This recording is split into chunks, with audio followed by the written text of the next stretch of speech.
Hi ಎಲ್ಲರಿಗೂ ನಮಸ್ಕಾರ. ನಾನು ಸಿಂಧು. ಇವತ್ತು ಚಿಕನ್ ಚಾಪ್ಸ್ನ ಸ್ವಲ್ಪ ತೆಳುವಾಗಿ ಮಾಡೋದು ಹೇಗೆ ಅಂತ ನೋಡೋಣ ಬನ್ನಿ. ಬೇಕಾಗಿರುವಂಥ ಸಾಮಗ್ರಿಗಳು: ಈರುಳ್ಳಿ, ಸಾಂಬಾರು ಸೊಪ್ಪು, ಟೊಮೆಟೊ, ಕಡಲೆಕಾಯಿ, ಇದು ಮನೆಯಲ್ಲೇ ಮಾಡ್ಕೊಂಡಿರೋಂತಹ ಪೌಡರ್ಗಳು, ಗರಂ ಮಸಾಲ ಮತ್ತು ಟರ್ಮರಿಕ್ಕು, ಚಿಲ್ಲಿ ಪೌಡ್ರು, ಇದೆಲ್ಲ ಮನೆಯಲ್ಲೇ ಮಾಡ್ಕೊಂಡಿರೋಂಥದ್ದು. ಅದನ್ನು 1 ಟೇಬಲ್ ಸ್ಪೂನ್ ತೊಗೊಂಡಿದ್ದೀನಿ. ಮತ್ತು ಚಿಕನ್ನು, ಶುಂಠಿ, ಬೆಳ್ಳುಳ್ಳಿ, ಹಸಿರುಮೆಣಸಿನ್ಕಾಯಿ, ಇದನ್ನೆಲ್ಲ ಪೇಸ್ಟಾಗಿ ರುಬ್ಕೊಳ್ಬೇಕು. ಇದನ್ನು ರುಬ್ಕೊಂಡು ಮತ್ತು ಕಾಯಿ ಕಡಲೆ ಸ್ವಲ್ಪ ಗೊಜ್ಜು ಬೇಕಲ್ಲ ನಮಗೆ ಚಪಾತಿಗೆ ಮತ್ತು ಮುದ್ದೆಗೆಲ್ಲ ಚೆನ್ನಾಗಿರುತ್ತೆ ಅಂತ, ಸ್ವಲ್ಪ ಗೊಜ್ಜು ಟೈಪ್ ಬರಲಿ ಅಂತ ಕಾಯಿ ಕಡಲೆನ ಸ್ವಲ್ಪ ರುಬ್ಕೊಂಡಿದ್ದೀನಿ. ಮತ್ತು ಒಂದು ಪಾತ್ರೆನ ಇಟ್ಟು ಸ್ವಲ್ಪ ಅದು ಕಾಯಬೇಕು. ಅದರಲ್ಲಿ ಏನಾದರೂ ನೀರಂಶ ಇದ್ದರೆ ಅದು ಸೀಬೇಕು.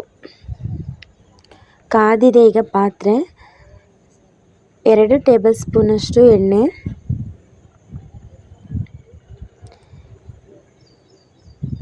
ಎಣ್ಣೆ ಸ್ವಲ್ಪ ಕಾಯಲಿ. ಎಣ್ಣೆ ಕಾದಿದೆ. ಇವಾಗ ಈರುಳ್ಳಿ ಹಾಕಿ ಸ್ವಲ್ಪ ಗೋಲ್ಡನ್ ಕಲರ್ ಬರೋವರೆಗೆ ಅದನ್ನು ಫ್ರೈ ಮಾಡ್ಕೊಳ್ಬೇಕು.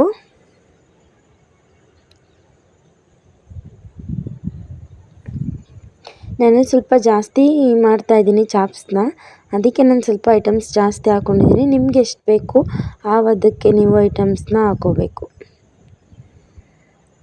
ಪ್ಲೀಸ್ ನನ್ನ ವಿಡಿಯೋ ನಿಮ್ಗೆ ಇಷ್ಟ ಆದರೆ ಒಂದು ಲೈಕ್ ಮಾಡಿ, ಸಬ್ಸ್ಕ್ರೈಬ್ ಆಗಿ.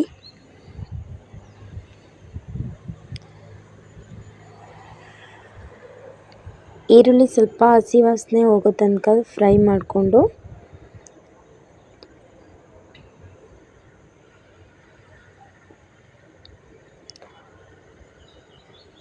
ಸ್ವಲ್ಪ ಸಣ್ಣಗೆ ಹೆಚ್ಚಿಟ್ಕೊಂಡಿದ್ವಲ್ಲ ಟೊಮೆಟೊ, ಅದನ್ನು ಸ್ವಲ್ಪ ಸೇರಿಸ್ಕೊಳ್ಬೇಕು.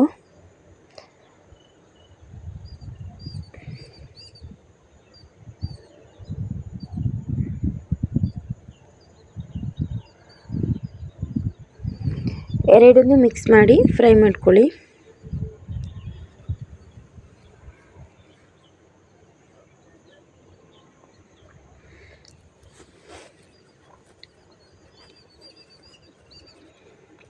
ಸ್ಮ್ಯಾಶ್ ಮಾಡಿರೋ ಥರ ಆದರೆ ಸಾಕು.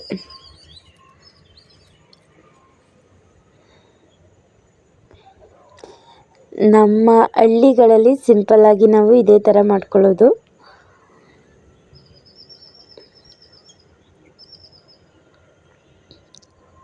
ಎಲ್ಲ ನೀಟಾಗಿ ಫ್ರೈ ಆಗಿದೆ.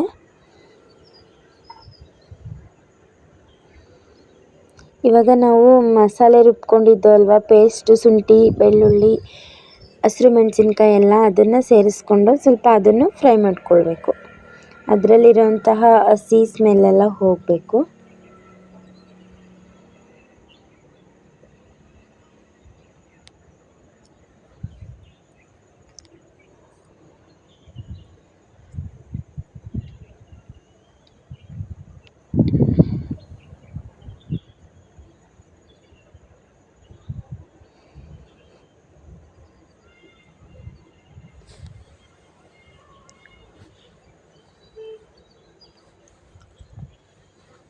ಫ್ರೈ ಆಗಿದೆ.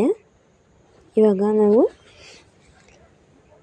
ಚಿಕನ್ ಸೇರಿಸ್ಕೊಳ್ಬೇಕು.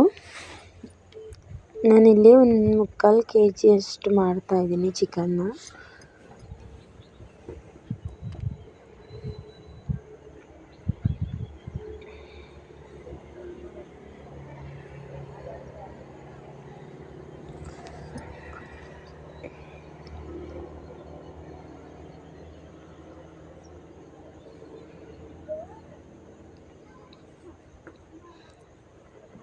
ಚಿಕನ್ಗೆ ಮಸಾಲೆ ಎಲ್ಲ ನೀಟಾಗಿ ಮಿಕ್ಸ್ ಆಗಬೇಕು. ಆ ರೀತಿ ಒಂದು ಸಲ ಎಲ್ಲನೂ ಮಿಕ್ಸ್ ಮಾಡಿಕೊಂಡು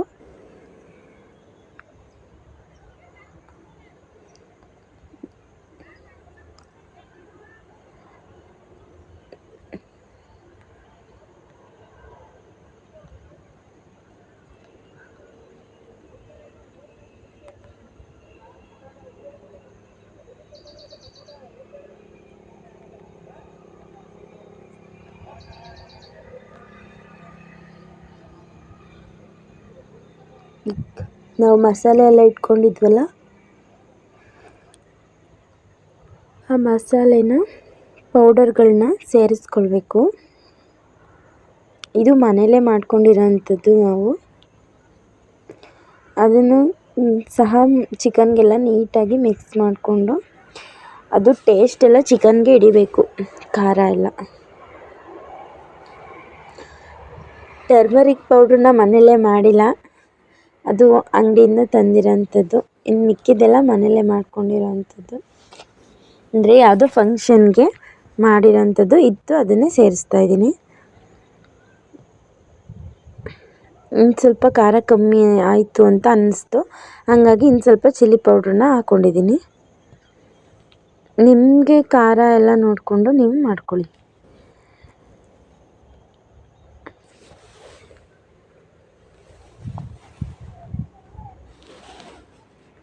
ಕಾಯಿ ಕಡಲೆನ ಸ್ವಲ್ಪ ರುಬ್ಬಿ ಹಾಕೊಳ್ಳೋ ಉದ್ದೇಶ ಯಾಕೆ ಅಂದರೆ, ನಮ್ಮ ಹಳ್ಳಿ ಕಡೆ ಮತ್ತೆ ಚಾಪ್ಸ್ ಮಾಡಿಕೊಂಡು ಸಾಂಬಾರು ಯಾರಪ್ಪ ಮಾಡೋರು ಅಂತ ಬೇಜಾರಾದರೆ ರುಚಿಗೆ ತಕ್ಕಷ್ಟು ಉಪ್ಪನ್ನು ಹಾಕ್ಕೊಳ್ತಾ ಇದ್ದೀನಿ ನಾನು. ಆಗ ಮುದ್ದೆಗೂ ಆಗಿಬಿಡ್ಲಿ ಅಂತ ಸ್ವಲ್ಪ ಕಾಯಿ ಕಡಲೆನ ರುಬ್ಬಿ ಸೇರಿಸ್ಕೊಳ್ಳೋದ್ರಿಂದ ಮುದ್ದೆಗೂ ಗೊಜ್ಜು ಸಿಕ್ತಂಗಾಯಿತು. ಸಾಂಬಾರು ಮಾಡೋದು ತಪ್ಪಿತು, ಚಿಕನ್ ಚಾಪ್ಸಲ್ಲೇ ಆವತ್ತಿನ ಅಡುಗೆ ಮುಗೀತು ಅಂತ ಒಂದು ಖುಷಿಯಾಗುತ್ತೆ.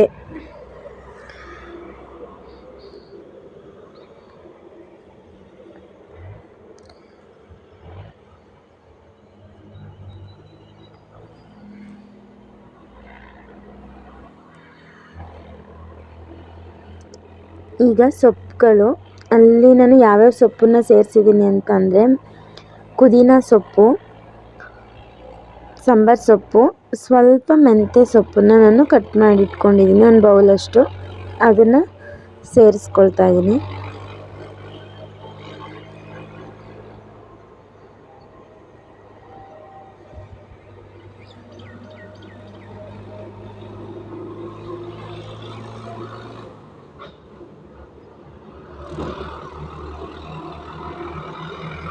ನೀಟಾಗಿ ಮಿಕ್ಸ್ ಮಾಡ್ಕೋಬೇಕು ಎಲ್ಲನೂ.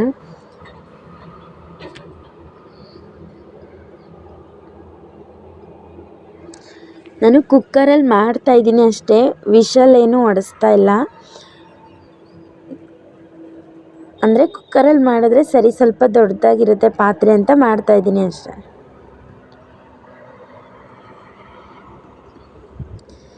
ಈಗ ನೀಟಾಗಿ ಬೇಯ್ತಾ ಇದೆ ಅದು.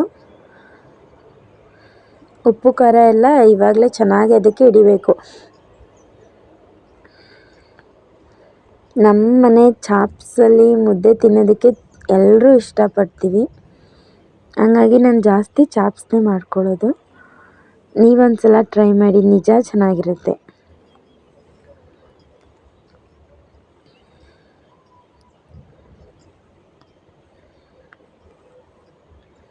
ಇವಾಗ ಕಾಯಿ ಮತ್ತು ಕಡಲೆ, ಸ್ವಲ್ಪ ಗಸಗಸೆನ ರುಬ್ಕೊಂಡಿದ್ವಲ್ಲ ಅದನ್ನು ಸೇರಿಸ್ಕೊಳ್ತಾ ಇದ್ದೀನಿ. ಫಸ್ಟು ನಾನು ಗಸಗಸೆನ ತೋರಿಸಿಲ್ಲ, ಸಾರಿ.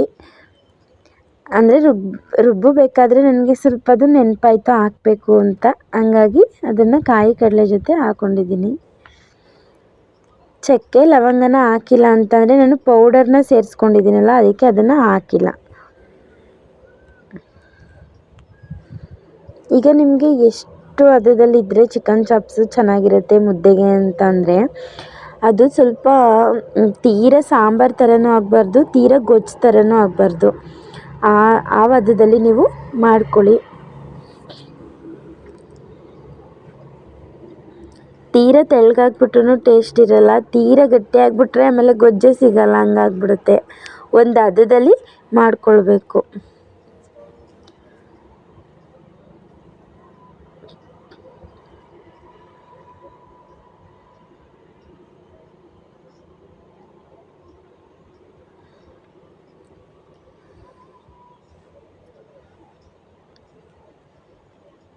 ಮತ್ತು ರುಚಿಗೆ ನಿಮ್ಮ ನೋಡ್ಕೊಳ್ಳಿ ಒಂದು ಸಲ, ಆವಾಗ ಗೊತ್ತಾಗುತ್ತೆ ರುಚಿ ಹಾಕಬೇಕಾ, ಸಾಲ್ಟ್ ಹಾಕಬೇಕಾ ಬೇಡವಾ ಅಂತ. ನಾನು ನೋಡಿದ್ದಕ್ಕೆ ನನಗೆ ಕಮ್ಮಿ ಅಂತ ಅನ್ನಿಸ್ತು, ಹಾಗಾಗಿ ಇನ್ನು ಸ್ವಲ್ಪ ಸಾಲ್ಟನ್ನ ಹಾಕ್ಕೊಳ್ತಾ ಇದ್ದೀನಿ. ವಿಡಿಯೋನ ತುಂಬ ಲೇಟಾಗಿ ಅಪ್ಲೋಡ್ ಮಾಡ್ತಾಯಿದ್ದೀನಿ. ಯಾಕೆ ಅಂದರೆ ಸ್ವಲ್ಪ ನನಗೆ ಕೆಲಸ ಇದ್ದಿದ್ದರಿಂದ ನನಗೆ ಅಪ್ಲೋಡ್ ಮಾಡೋಕ್ಕಾಗಲಿಲ್ಲ ಬೇಗ.